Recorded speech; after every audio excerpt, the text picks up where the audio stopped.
Hello guys, நான் தான் உங்கள் கட் பில்லர் வச்சுட்டு பேசுகிறேன். இந்த வீடியோவில் பார்த்தீங்கன்னா அப்பாக்கலைஸ் 100% அப்டேட் பண்ணோட எபிசோட் நம்பர் 11 தான் பார்க்க போகிறோம். வீடியோக்குள்ளே போகிறக்கு முன்னாடி இந்த வீடியோக்கு லைக் பண்ணாங்க, ஒரு லைக் போட்டு பாருங்கள். அப்படின்னா இந்த வீடியோ நிறைய பேருக்கு ரெக்கமெண்ட் ஆகும், எனக்கும் அடுத்த வீடியோ போட ஒரு மோட்டிவேஷனாக இருக்கும். அதே மாதிரி இந்த வீடியோட பாஸ்ட் வீடியோ பார்க்காதவங்க லிங்க் டிஸ்கிரிப்ஷனில் இருக்குது, மறக்காம போய் செக் பண்ணி பாருங்கள். சரி, ஓகே கைஸ், வாங்க வீடியோக்குள்ளே போகலாம். சாப்டர் 36 ஸ்டார்டிங்கில் சிஸ்டம் வந்து ஹீரோவை கங்க்ராட்ஸ் பண்ணி ஆட்டோ பிக்கப் லெவல் பார்த்தீங்கன்னா 1 போயிருக்கும். அதாவது பார்த்தீங்கன்னா இன்வென்ட்ரிக்குள்ளே ஹீரோ பார்த்தீங்கன்னா 0.5 மீட்டர் பெரிய சைஸ் உள்ள பொருளை பார்த்தீங்கன்னா உள்ளே வச்சுக்கலாம். அதோட பார்த்தீங்கன்னா ட்ராப்லாம் பார்த்தீங்கன்னா ஹீரோ ஒன்றுமே எடுக்க தேவையில்லை. ஜாம்பியை கொண்டதுக்கப்புறம் பார்த்தீங்கன்னா அதுவே ஆட்டோ பிக்கப் ஆகிடும்.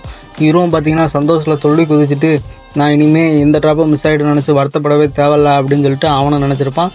அதுக்கப்புறம் பார்த்தீங்கன்னா அவனும் பார்த்தீங்கன்னா ஏன் இந்த மாதிரி சீட்லாம் இப்போ திடீர்னு பார்த்தீங்கன்னா சிஸ்டம் லெவல் 1 போகுது அப்படின்னு சொல்லிட்டு சொல்லுது. சரி, எதுவாக இருந்தால் என்ன பரவாயில்ல அப்படின்னு சொல்லிட்டு இன்வென்ட்ரி ஓப்பன் பண்ணுறான். அதில் பார்த்தீங்கன்னா அவனோட ரிசோர்ஸு அப்புறம் குட்ஸ் எல்லாம் பார்த்துட்டு நான் ஜாம்பி கேட் கூட சண்டை போட்டு அதோட சீட் மட்டும் ட்ராப் பண்ணாமல் இருந்தால் இவ்வளோ நேரம் வேஸ்ட்டாக இருக்காது அப்படின்னு சொல்லிட்டு ஹீரோ பார்த்தீங்கன்னா மணியை பார்க்குறான். மணியை பார்த்துட்டு அவனும் ஷாக்காயிருப்பான். இன்னும் இவ்வளோ நேரம் ஆயிடுச்சா, நான் இன்னும் சாப்பிடக்கூட இல்லையே அப்படின்னு சொல்லிட்டு நான் வேறு நான் லீ ஃபேமிலி விழாக்கு வர போய் சொன்னேன் அப்படின்னு சொல்லிட்டு அவனும் பார்த்தீங்கன்னா சவரெலாம் ஏற்றி குடிச்சிட்டு அப்படியே ஓடுறான்.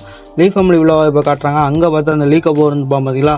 அவன் பார்த்தீங்கன்னா பொண்ணுங்க மடியில் படுத்துட்டு என்ஜாய் பண்ணிவிட்டு அப்படியே டைமை பார்க்குறான். பார்த்துட்டு ஏன் தெரில அது வரைக்கும் நல்லா இருந்தவன் திடீர்னு பார்த்தீங்கன்னா எந்திரிச்சு அந்த பொண்ணுங்களை பார்த்தீங்கன்னா அப்படியே கண்ணத்தில் அரைஞ்சிருப்பான். அரைஞ்சிட்டு அவனுங்க 2 பேரும் வரலையா, வெறும் 2 பேரை கொல்றதுக்கு இவ்வளோ நேரமா, அதுவும் ஆஃப்டர்நூன் ஃபுல்லாக டைம் வேஸ்ட் பண்ணியிருக்கானுங்க அப்படின்னு சொல்லிட்டு அவனும் கோவப்பட. அப்போ அந்த 2 பீப்புளுங்கிறது ஹீரோவும் அவனோட எக்ஸ் கேர்ள் ஃப்ரெண்டும் தான். அவங்கள கொள்றதுக்கு தான் அந்த மெர்சனரி குரூப்பை வச்சு போட்டு தள்ளுறதுக்கு ஆள் அனுப்பியிருப்பான். இப்போ அந்த பட்லர் வந்துட்டு young master mercenary group mode யூனிவர்சிட்டிக்கு மார்னிங் 7 AM போனாங்க. அதோட அவங்க நிறையா ஜாம்பிஸ் கூட சண்டை போட்டுக்கிட்டு தான் இருப்பாங்க. அங்கே சுச்சுவேஷன் எப்படி இருக்குன்னு எனக்கு தெரியல, ஆனால் இப்போ எப்படி ரொம்ப காம்ப்ளிகேட்டாக தான் இருக்கும். அதுலேயும் 2 பேரை மட்டும் அந்த யூனிவர்சிட்டியில் கண்டுபிடிக்கிறதுங்கிறது சாதாரண விஷயம் இல்லை. அதனால கொஞ்சம் பொறுமையாக இருங்க அப்படின்னு சொல்லிட்டு அவரும் சொல்லியிருப்பாரு. இன்னும் இவனுங்க ஹீரோ அவனோட ஹாஸ்டல் டோமில் தான் இருக்கான்னு சொல்லிட்டு நினச்சிட்டு இருக்கானுங்க போல். இப்போ லீக்கவும் பார்த்தீங்கன்னா டேமேட் திரும்பவும் இந்த ஜாம்பிங்க என்னோட வழியிலே குறுக்க வருதுங்க. நான் இந்த ஜாம்பிஸை கொண்டா கூட எனக்கு EXP கூட ஏற மாட்டேங்குது.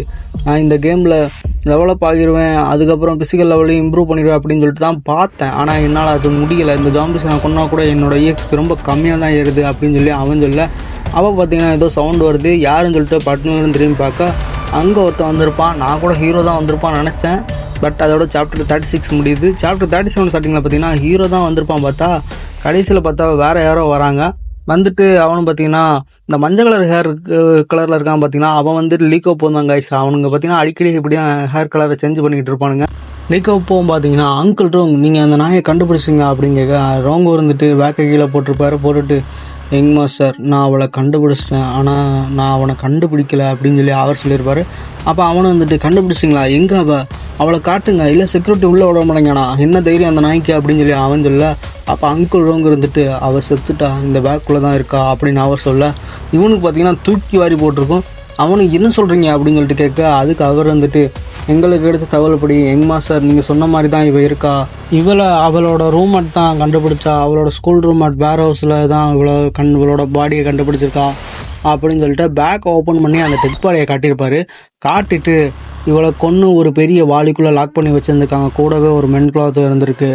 அதோட அவள் ஆகுறதுக்கு முன்னாடி ரொம்பவும் டார்ச்சரை அனுபவிச்சிருக்கா. ரொம்பவும் மோசமான வழி தரக்கூடிய டார்ச்சர்லாம் உடம்பு முழுக்க அவளுக்கு பண்ணியிருக்காங்க. இந்த இடம்லாம் பார்த்தா காயப்பட்ட இடத்தெல்லாம் நல்லா வச்சு பார்க்கும்போது இதெல்லாம் டிராகன் நன்றியோட அக்யூரேட்டான அக்குபஞ்சர் மெத்தட் மாதிரி தான் இருக்குது. அதுவும் ஒரு சாதாரண மெத்தடில் ஒரு ஸ்பெஷல் டைப் மெத்தட் அப்படின்னு சொல்லி அவர் சொல்லியிருப்பார். அப்போ அந்த பணத்தை பார்த்து அந்த லீக்கப்பவும் பார்த்தீங்கன்னா வாந்தி எடுத்திருப்பான். அப்போ அங்கிள் ரோங்க இருந்துட்டு இந்த மெத்தட் டார்ச்சர் எல்லாமே வேர்ல்டே நம்பர் 1 கில்லரால் மட்டும்தான் பண்ண முடியும். அப்போ இதுக்கு அர்த்தம் ஒருவேளை டாவோஜிங் தான் இதெல்லாம் பண்ணியிருக்கணுமா, இவளோட இனிமையா அப்படின்னு சொல்லி அவர் சொல்லியிருப்பார். இந்த கொலை அடுத்து நெக்ஸ்ட்டு நம்ம யங் மாஸ்டருக்கும் வர சான்ஸ் இருக்கோ அப்படின்னு அவர் சொல்ல. அவனும் பார்த்தீங்கன்னா பாதிரி போயிட்டு டவலெல்லாம் எடுத்து ஃபேஸெல்லாம் தொடச்சிட்டு இருந்திருப்பான். அதுக்கப்புறம் அவள் வெறும் நார்மல் காம்பஸ் ஸ்டூடெண்ட் தான், அவள் பெரிய அழகெல்லாம் கூட இல்லை, அவட்ட அழகு மட்டும் இல்லை அப்படின்னா அவள் வெறும் குப்பை தான் அப்படின்னு சொல்லிட்டு கொஞ்சம் இது ஒருவேளை அந்த லெஞ்சில் வேலையாக தான் இருக்கணுமோ, அவன் தான் இதை பண்ணியிருப்பானோ, இல்லை அதுக்கு வாய்ப்பே இல்லை. அவனே ரோட்டில் போகிற ஒரு நாய், அவனுக்கு அப்பா அம்மா கூட யாரும் இல்லை, அப்படிப்பட்ட ஒரு அனாதை, அதோட அவன்கிட்ட ஸ்ட்ரென்த்தும் இல்லை, அவன் இப்படி பண்ணியிருக்க போகிறான், அதுக்கெல்லாம் வாய்ப்பே இல்லை. அப்படின்னு சொல்லிட்டு அவனுக்கு இவ்வளோ வச்சு தான் பெரிய சர்ப்ரைஸ் கொடுக்கலாம் பார்த்தேன், ஆனால் இப்போ அதுக்கு வாய்ப்பு இல்லாமல் போச்சு அப்படின்னு சொல்லியிருப்பான். அப்போ அந்த ரோங்க இருந்துட்டு, யங் மாஸ்டர் நீங்கள் லிஞ்சிலுன்னா சொன்னீங்க, அப்படின்னா இதுக்கு அர்த்தம் அவன் லிஞ்சினோட பையனா அப்படின்னு கேட்டிருப்பான். அதுக்கு இவனும் பார்த்தீங்கன்னா லீக்கப்போவும் ஆமாம் அவனோட பையன்தான் அப்படின்னு சொல்ல, அப்போ அந்த ரோங்க வந்துட்டு, நீங்கள் சொன்னது சரிதான், அவனுக்கு ஏதாச்சும் ஹெல்ப் பண்ணுறதுக்கு ஆள் இருந்திருக்கணும், வேர்ல்டுலே நம்பர் 1 கில்லரால் கூட பண்ண முடியாத ஒரு விஷயத்த பண்ணியிருக்கான் அப்படின்னா கண்டிப்பாக அவனோட ஹெல்ப்பர் சாதாரண ஆளாக இருக்க வாய்ப்பே இல்லை. நம்ம அவனை பார்த்து ரொம்பவும் பயப்பட்டு தான் ஆகணும். அது மட்டும் இல்லாமல் நம்மக்கிட்ட என்ன தான் எக்ஸ்போர்ட் கில்லர் 100 பேர் இருந்தால் கூட நம்ம கண்டிப்பாக இது நமக்கு பத்தவே இன்னும் அதிகமான கார்ட்ஸ் நமக்கு தேவை அப்படின்னு சொல்லி அவர் சொல்ல, அதுக்கு லீக்கப்போ வந்துட்டு, என்ன சொல்கிறீங்க அங்கிள் ரோங், நீங்களாம் அவனை சமாளிக்க போதா? நீங்கள் தான் இந்த டிராகன் கண்ட்ரியோட டாப் கிளாஸ் எக்ஸ்போர்ட் ஆச்சு, அதுவும் கில் பண்ணுறதுல முக்கியமாக நீங்கள் 10 எக்ஸ்போர்ட்ஸ் இருக்கிற நம்பர் 1 ஆளாச்சு, அதோட பார்த்தீங்கன்னா உங்கள்கிட்ட மெர்சனரி குரூப்பே இருக்குது, இதுக்கு மேலே நீங்கள் இதை சமாளிக்க முடியாதா அப்படின்னு சொல்லி அவன் சொல்லியிருப்பான். அதுக்கப்புறம் சரி சீக்கிரம் அந்த மலைக்கு போயிட்டு நிறையா பாடி கார்ட்ஸ் எனக்காக கொண்டு வாங்க, அவங்க முழுசாக ட்ரெயின் ஆகாதவங்கள இருந்தாலும் பரவாயில்ல, எனக்காக அவங்கள கூட்டிகிட்டு வாங்க, நான் எப்படியாச்சும் இதுலேருந்து சாகாமல் தப்பிக்கணும், அதோட நான் ரொம்ப நாள் வாழணும் அப்படின்னு சொல்லிட்டு அவன் சொல்ல, அதுக்கு இந்த ரோங்க இருந்துட்டு, ஓகே டோன்ட் வரிங்க சார், நான் உங்கள் கூட இருக்கிற வரைக்கும் என்னோடய உயிரை கொடுத்தாச்சும் உங்களை ப்ரொடெக்ட் பண்ணுவேன் அப்படின்னு சொல்லிட்டு மனசுக்குள்ளே பார்த்தீங்கன்னா, நான் யங் மாஸ்டரையும் லீ ஃபேமிலியும் ப்ரொடெக்ட் பண்ண முடியாமல் போச்சு அப்படின்னா அதுக்காக என்னோடய உயிரையும் கொடுத்து சாகவும் தயாராக இருக்கேன் அப்படின்னு சொல்லிட்டு அவன் சொல்லியிருப்பான். அப்படியே பார்த்தீங்கன்னா சீனை கட் பண்ணி நம்ம ஹீரோவை கட்டுறாங்க. ஹீரோவும் பார்த்தீங்கன்னா லெவல் 8 பார்த்தீங்கன்னா சீக்கிரமாக ரீச் பண்ணிட்டேன், நான் கூட ரொம்ப டைம் எடுக்கும்னு பார்த்தேன், ஆனால் சீக்கிரமே முடிஞ்சுன்னு ஹீரோவும் சொல்லிட்டு அங்கேருந்து பார்த்தீங்கன்னா கிளம்பும்போது மனசுல பார்த்தீங்கன்னா, இது நான் நினச்ச மாதிரியே என்னை சீக்கிரமே டெவலப்பாக வைக்கும்போது நான் இதை பற்றி ரொம்ப கவலைப்பட தேவையில்ல, இனிமேல் நான் டஞ்சனுக்கு போக வேண்டிய அவசியமும் இருக்காது அப்படின்னு நினச்சிட்டு தூரத்தில் இருந்தால் லீ ஃபேமிலியோட வில்லாவை காட்டுறாங்க. அதை இந்த ஹீரோவும் பார்த்துட்டு, லீக்கப்போ சீக்கிரமே நான் உன்னை கொல்ல வரேன்டா, நீ என்னோட கணக்கை தீக்க ரெடியாக காத்துக்கிட்டுரு அப்படின்னு சொல்ல, அதோட பார்த்தீங்கன்னா சாப்டர் 37 முடிஞ்சிருக்கும். சாப்டர் 38 ஸ்டார்டிங்கில் பார்த்தீங்கன்னா அந்த லீ ஃபேமிலியோட வில்லாவை சுற்றி பார்த்தீங்கன்னா கார்ட்ஸ்லாம் பலப்படுத்தி வச்சுருக்காங்க. ஹீரோவும் அது எல்லாத்தையும் பார்த்துட்டு ஒரு மரத்து பின்னாடி இருந்துட்டு பார்க்குறான். அதுக்கப்புறம் பார்த்தீங்கன்னா மரத்துலேருந்து இறங்கி வந்து ஒரு புதருக்குள்ளே பதுங்கியிருப்பான். அதுக்கப்புறம் அங்கே இருந்துட்டு ஏதோ பட்டனை ப்ரெஸ் பண்ணுறான். எனக்கு எல்லாம் ஞாபகம் இருக்குது, இதுதான் அந்த இடமா இருக்கணும் அப்படின்னு சொல்லி பார்த்தா இது ஒரு சீக்ரெட் பேசேஜ் கைஸ், அதுவும் பார்த்தீங்கன்னா அப்பியர் ஆகுது. அதுக்கப்புறம் அதுக்குள்ளே போயிட்டு லீக்கப்போ, நான் இதோ இந்த பாசேஜ் வழியாக தான் உன்னை முதல்ல தப்பிக்க விட போகிறேன், அப்புறம் நீ இங்கேருந்து தப்பிக்கணும்னு நினச்சி தப்பிச்சு போகும்போது மொத்தமாக நான் உன் கதையை முடிப்பேன்டா அப்படின்னு சொல்லிட்டு உள்ளே வரான். சீக்ரெட் பேசேஜ் அப்படியே ரீசெட் ஆகுது. ஹீரோ பார்த்தீங்கன்னா, இந்த மெத்தட் தான் நான் டிராகன் கண்ட்ரியோட ஃபேமஸான அப்புறம் ஸ்ட்ரெயிஞ்சான ஸ்ட்ராங்கஸ்ட் மெத்தட், ஆனால் நீ இங்கேருந்து எவ்வளோ தான் கார்ட்ஸ் வேணாலும் வச்சுக்கோ பரவாயில்ல, ஏன்னா நான் உன்னை கொல்ல முடியுங்கிற முடிவில் உறுதியாக இருக்கேன், ஏன்னா அன்றைக்கி நான் உன்னை கொல்லாமல் விட போகிறதில்ல அப்படின்னு சொல்லிட்டு இப்போ ஹீரோ பார்த்தீங்கன்னா, நான் ஹீரோவே இல்லைடா நான் வில்லன் அப்படின்னு சொல்லிட்டு அவனும் பார்த்தீங்கன்னா வில்லன் மாதிரி மாறிட்டு உள்ளே பதுங்கி வந்திருப்பான். அங்கே இருந்த கார்ட்ஸும் பார்த்தீங்கன்னா அவங்களோட பேஜ் அப்படியே ஹீரோ பார்த்துருப்பான்.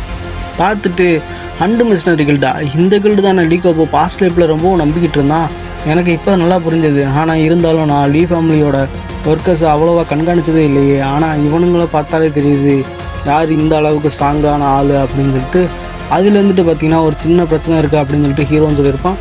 அப்போ சார் ரோங்னு ஒரு குரல் கேட்குது. அப்போ ஹீரோ பார்த்தீங்கன்னா, என்ன ரோங் சானா, ஆமாம் அவனே தான் அப்படின்னு சொல்லிட்டு ஹீரோவும் அவனை பார்த்தீங்கன்னா மறைஞ்சிருந்து அப்படியே எட்டி பார்ப்பான்.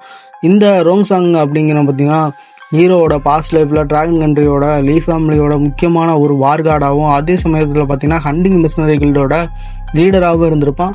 அதுலேயும் பார்த்தீங்கன்னா க்ளோஸ் காம்பேட்டில் இவன் அடிச்சுக்க ஆளே இல்லை, இவன் பார்த்தீங்கன்னா ஒரு படா கில்லாடின்னு தான் சொல்லி, ஆனால் இவன் டார்கெட் பண்ணிட்டான் அப்படின்னு சொல்லிட்டா இனிமே ஈஸியாக தப்பிக்கவே முடியாது அப்படின்னு சொல்லிட்டு ஹீரோவும் சொல்லியிருப்பான். இப்போ ஹீரோவோட பாஸ் லைஃப்பை காட்டுறாங்க. ஹீரோ பார்த்தீங்கன்னா அவன் பாஸ் லைஃப்பை நினச்சி பார்க்கான், என்னோட பாஸ் லைஃப்பில் இந்த லீக்கப்போவால் தான் இவன் என்னை துரத்த ஆரம்பித்தான், இவங்கிட்ட இருந்து நான் பல தடவை தப்பிச்சாலும் கூட கடைசியாக என்னை கொல்ல முயற்சி பண்ணாலும் கூட என்ன தான் இவன் மோசமான சுச்சுவேஷனை எனக்கு உருவாக்கலாலும் கூட இவன் தான் என்னோட ஒஸ்டான ஒரு எனிமியாகவும் நான் ஃபேஸ் பண்ணதிலே ரொம்பவும் மோசமான ரொம்ப ஒஸ்டான ஒரு எனிமினா அது இவன் தான். ஆனால் இருந்தாலும் கூட அப்போ ஹீரோ அந்த டைம் பார்த்தீங்கன்னா சப்ஸ்டிடியூட் கார்டை யூஸ் பண்ணி தப்பிச்சிருப்பான். அப்போ என்ன அவன் பிடிக்க என்ன தான் முயற்சி பண்ணாலும் நான் அவன்கிட்ட வந்து தப்பிச்சு போனதில்ல, இந்த ரவுங் சானுக்கு ஒரு பெரிய அவமானமாக தான் இருந்துச்சு அப்படின்னு சொல்லிட்டு இப்போ பார்த்தீங்கன்னா சீனை கட் பண்ணி அப்படியே ப்ரெசனில் காட்டுறாங்க. நம்ம ஹீரோவும் பார்த்தீங்கன்னா, நான் இதுதான் விதி போல், நான் திரும்பவும் இந்த லைஃப்லேயும் கூட உன்னை சந்திக்கணுங்கிறது ஒரு விதி போல், நான் என்ன தான் இவனை எளிமையாக்கக்கூடாதுன்னு நான் நினச்சாலும் விதிங்கிறது ஒரு மாயை மாதிரி தான் இல்லை, நான் சொல்கிற சரிதானே அப்படிங்கிற மாதிரி அவனும் நினச்சி ஆரம்பிச்சுட்டு இருக்கு. அப்போ பார்த்தீங்கன்னா அந்த ரோங்கு சந்தேகப்பட்டு யாராவது இருக்காங்களா அப்படின்னு சொல்லிட்டு திரும்பி பார்க்க நம்ம ஹீரோவும் பார்த்தீங்கன்னா நல்ல வேலை அவன் என்னை பார்க்கல அப்படின்னு சொல்லிட்டு ஹீரோவும் அதுலேருந்து தப்பிச்சிருப்பான். அதோட பார்த்தீங்கன்னா சாப்டர் 38 முடிஞ்சுது. அவ்வளோதான் கைஸ் இந்த வீடியோ அப்படின்னு சொல்லிட்டு மறக்காமல் கமெண்ட் செக்ஷனில் கமெண்ட் பண்ணுங்கள். நான் உங்களை பார்த்தீங்கன்னா அடுத்த வீடியோ சந்திக்கிறேன். அதுக்கு முன்னால் இந்த வீடியோ புதுசாக பார்க்குறவங்க இந்த வீடியோக்கு ஒரு லைக் பண்ணிட்டு சேனலை புதுசாக பார்த்தீங்கன்னா மறக்காமல் சப்ஸ்கிரைப் பண்ணி வச்சுக்கோங்க. நான் உங்களை அடுத்த வீடியோவில் சந்திக்கிறேன். Tata bye bye guys.